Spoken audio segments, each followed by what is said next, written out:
It's almost 2 years since India won its century-old struggle to be a free and independent nation. And it's a year and a half since India's sainted leader in that struggle was assassinated, and his disciple, Nehru, became the first Prime Minister of free India. Today, the University of Chicago Roundtable takes a look, more than a look, we hope, at India after Gandhi. Superficially, we see in India the realization of the greatest political miracle of all time. The Empire of England ended by the peaceful revolution of 400 million meek, impoverished, and unarmed people. We see Winston Churchill, who could stand up to Hitler, overthrown by a toothless little old man in a loincloth. Churchill once called Gandhi a half-naked faker and said that India is the brightest star in the emperor's crown. During the Second World War, Churchill said, "We mean to keep what we have." And he said, "I do not intend to preside over the liquidation of His Majesty's empire." But he did. On the surface, Gandhi won. India is free. What we want to discover today is what lies beneath the surface. How successful was Gandhi's nonviolent revolution? What is the actual condition of India after Gandhi? Joining me in this inquiry on the University of Chicago Roundtable are two eminently qualified students of India and the world. One is an American, Professor Daniel Thorner, of the South Asia Regional Studies Program of the University of Pennsylvania. The other is a native of India, Professor Binoy Sarkar, of the Department of Economics at Calcutta University. Thorner, will you give us a quick summary of what, from the American standpoint, Gandhi was and what he did? Gandhi symbolizes the emergence of India's peasants and townsfolk into the modern nationalist movement. That movement, whose origin goes back to the 1880s, was in its early years confined to the upper middle class, to wealthy merchants, lawyers, and educated persons. But the economic, political, social, and human hardships of continued British rule, particularly as aggravated by the long years of the First World War from 1914 to 1918, impelled into motion broader segments of the Indian people, the peasants from India's mud villages, and the artisans and factory workers from India's crowded towns. A great conflict with Britain occurred in the years after World War I. The task which Gandhi set for himself was to guide the Indian side along peaceful and nonviolent lines, no matter what force and violence was used against them by the British rulers. He was primarily a religious figure seeking the spiritual improvement of man. Nonviolence, in Gandhi's eyes, had great positive values and would lead to the spiritual improvement of mankind.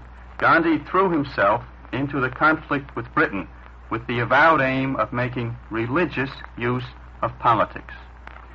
His work helped to win for India's nationalist movement the immense following which in time made the British give up their political rule in India. But it is questionable that he converted India to nonviolence.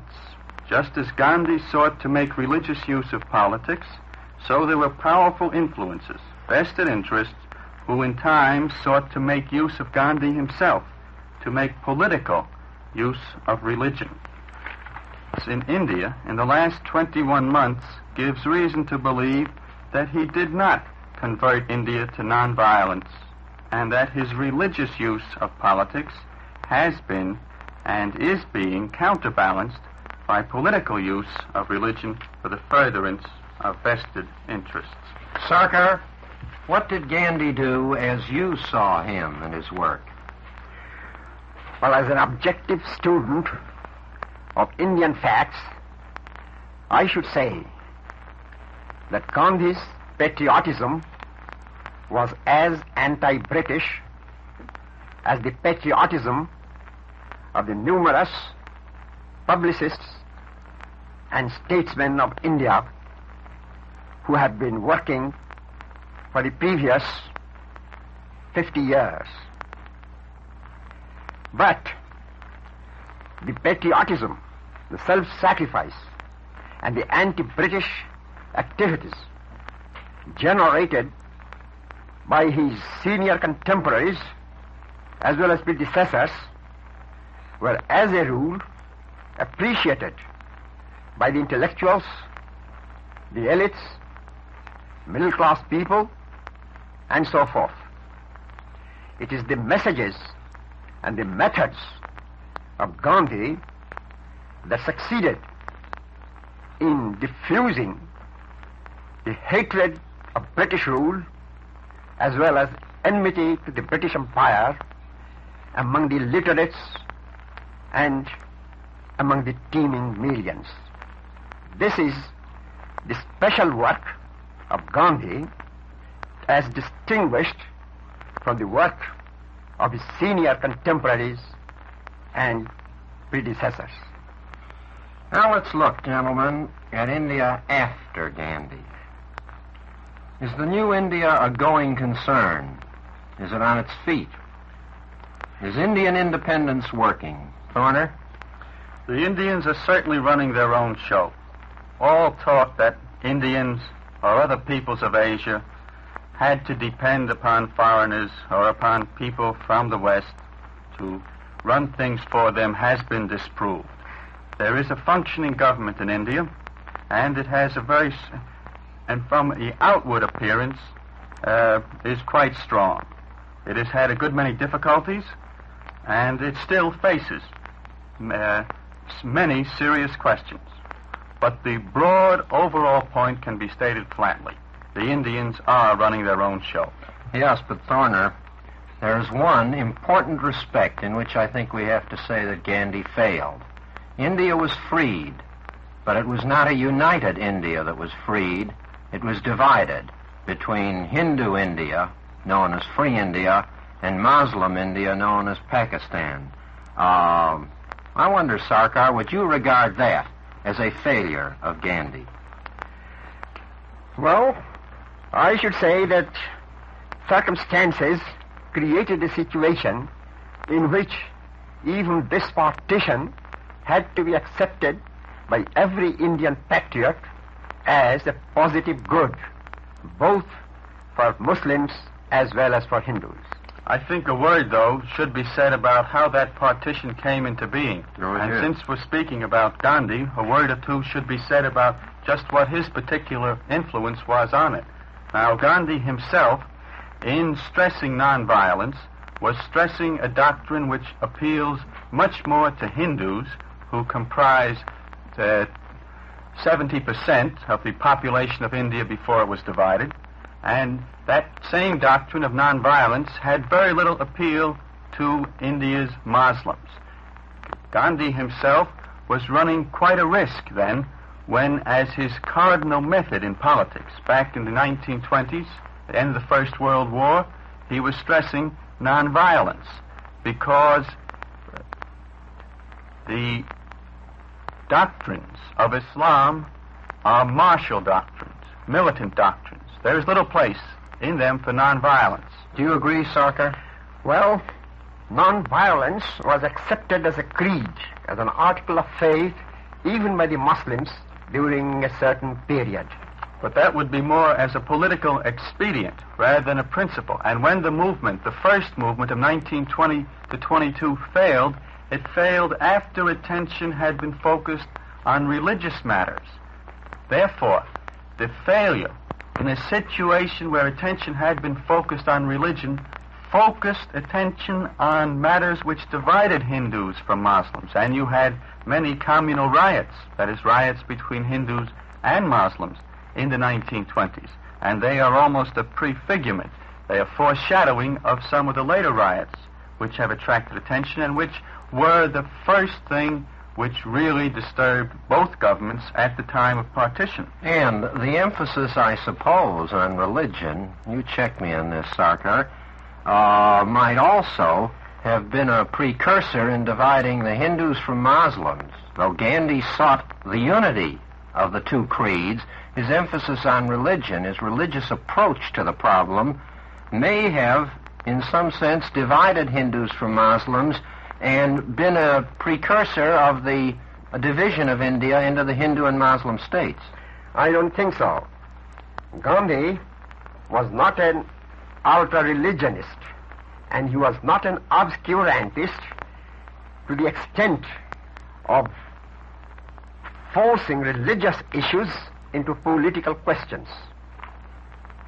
The thing that I think might interest most of us Americans would be the success in India of Gandhi's efforts to lift the living conditions of the Indian people.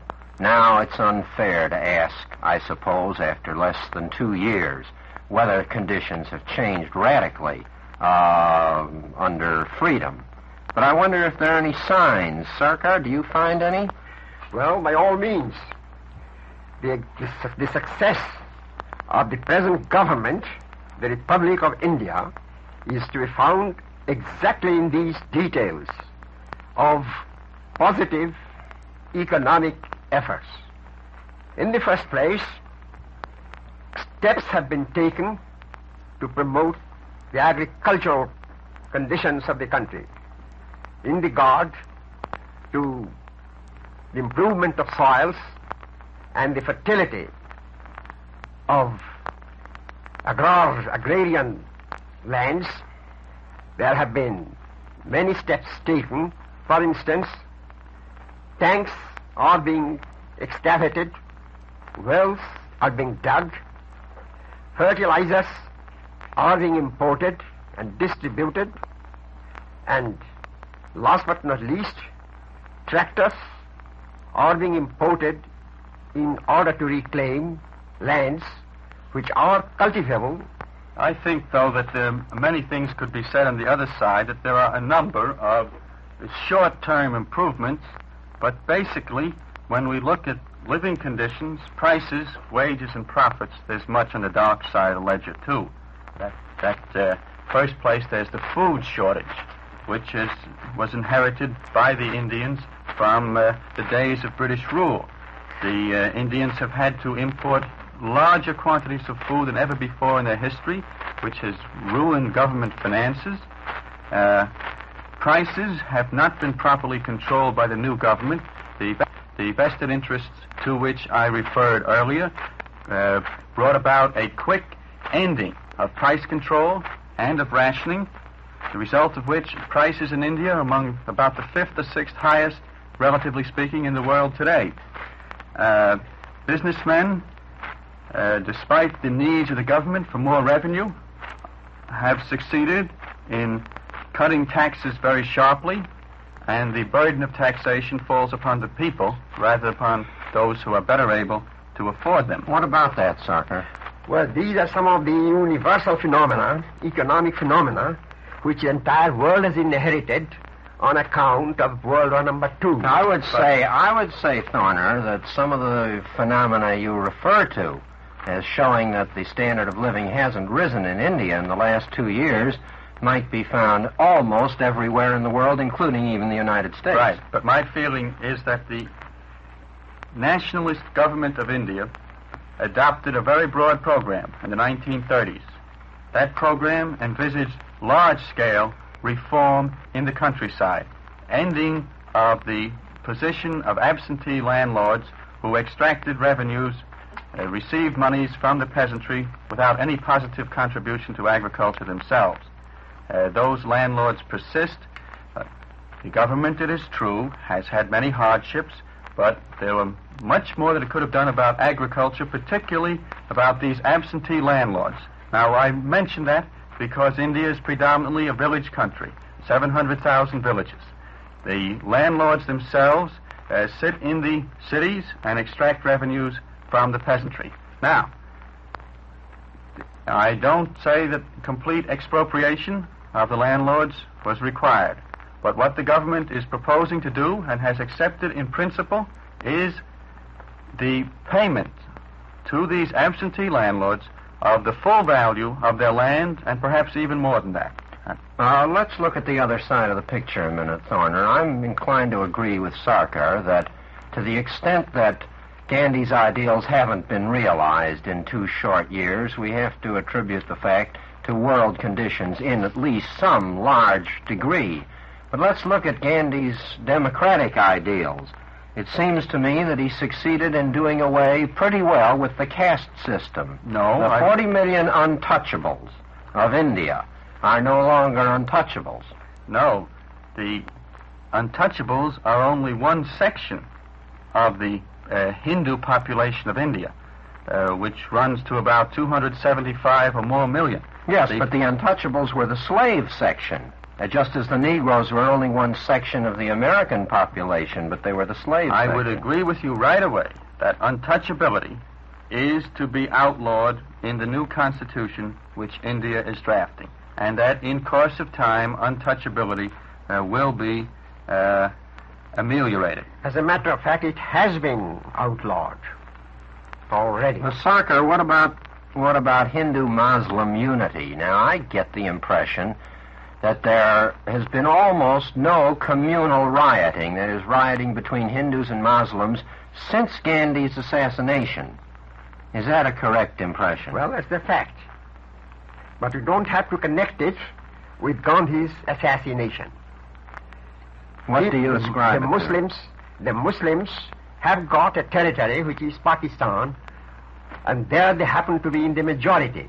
So a great part of their ambitions has been satisfied. We also must remember that the riots which occurred right after partition led to the greatest mass migration of modern times, and that some 4 or 5 million Muslims went from India to Pakistan, and a roughly equivalent number came from Pakistan to India. Well, then I take it that, Thorner, your position is that the communal or religious differences which Gandhi tried to solve through unity were solved by dividing India into 2 countries. No, not solved, but the great bloodbath that followed partition left the Muslims as the strong force in Pakistan, and the Hindus as a strong force in India, and the minorities in each intimidated. Sarkar, in your view, are Hindu-Muslim relations improving, and will they improve? I think they have improved very considerably. In the first place, the relations between India and Pakistan on the government level are very satisfactory.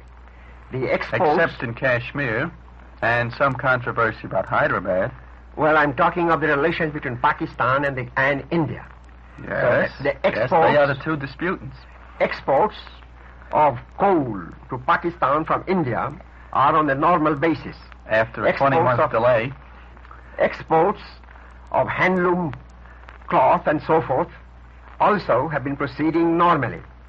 On the other hand, imports from Pakistan to India have been going on as if nothing has happened. The relations between commercial and tariff relations between India and Pakistan are almost the same as the relations between Pakistan and any other country. Sarkar, one of Gandhi's greatest concerns, I suppose the greatest of all his concerns really, was the happiness of the individual.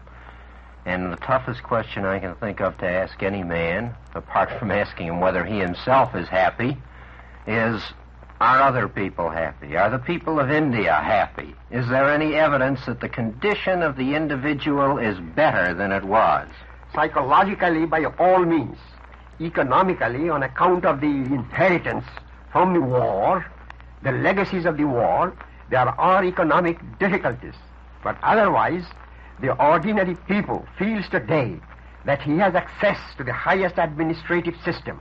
The premier in every province and the ministers in every province have to contact the people as well as the directors of administration. Certainly, but there has been a reinvigoration. There's no doubt of that. On the other hand, there are black sides to the picture too, and I don't want to seem to be stressing those all the time.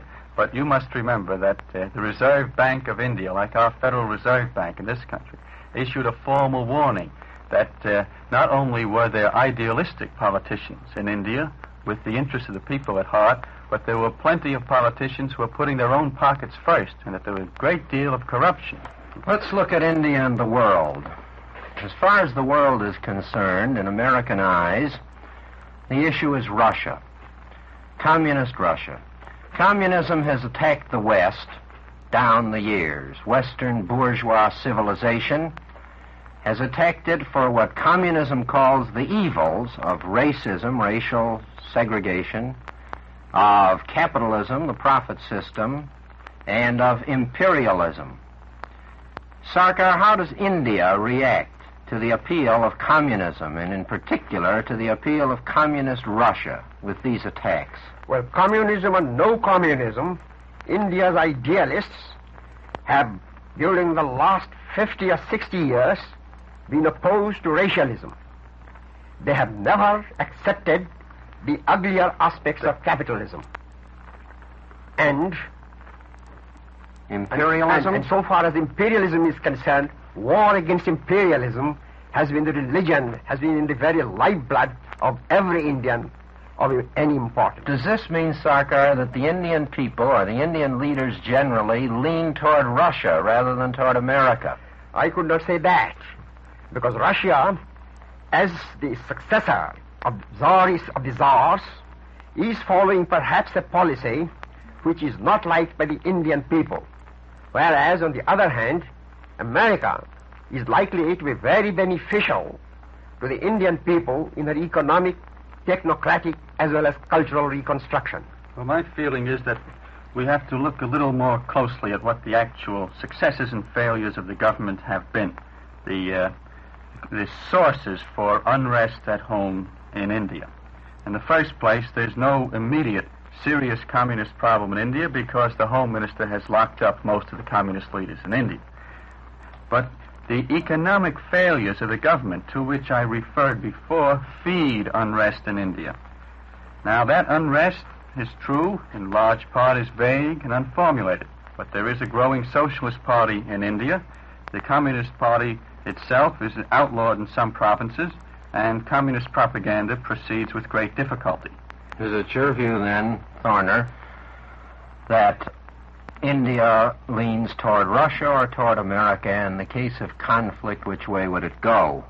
Well, I feel that the Indians, many Indians, would like to get the material achievements of economic planning, such as devised in the famous first and second 5-year plans of Russia, without going through the political changes that the Russians went through. Whether the actual policy of the government itself is proclaimed to be neutral. You might say that India is anti-communist at home, non-communist abroad, trying to keep apart from the two great powers who have been conflicting in the post-war period. You agree, Sarkar? Well, India does not want any war. It is not India's interest to be involved in any party. That is perfectly clear.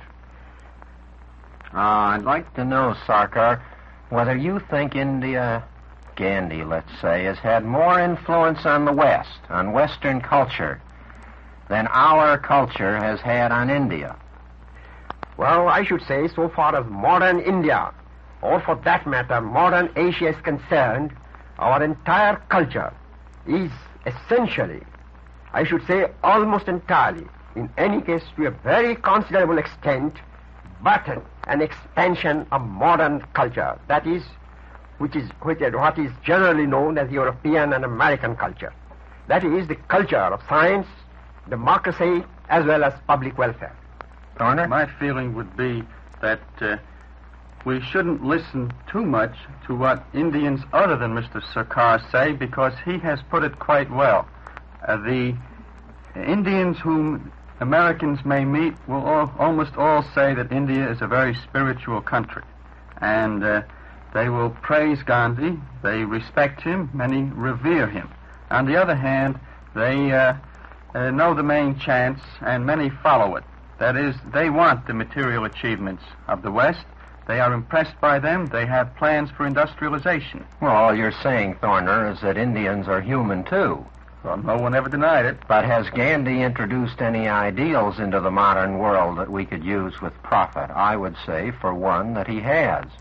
namely the ideal of nonviolence, which incidentally in India has succeeded, where it appears the ideal of violence as practiced by the whole rest of the world has failed. It may be said to have succeeded, but if you look at the budget of India, you'll find that 49% of the current budget of India is for military purposes, and that probably at least as large a sum of the Pakistan budget is also for military purposes. I take it then, Thorner, that you're suggesting that Gandhi's ideal is a good one, perhaps even that it worked. There was no militarism in India when India won its independence, but that with the death and disappearance of Gandhi, India has reverted to or taken up Western ways. Would you agree, Sarkar? Well, I don't call them Western ways.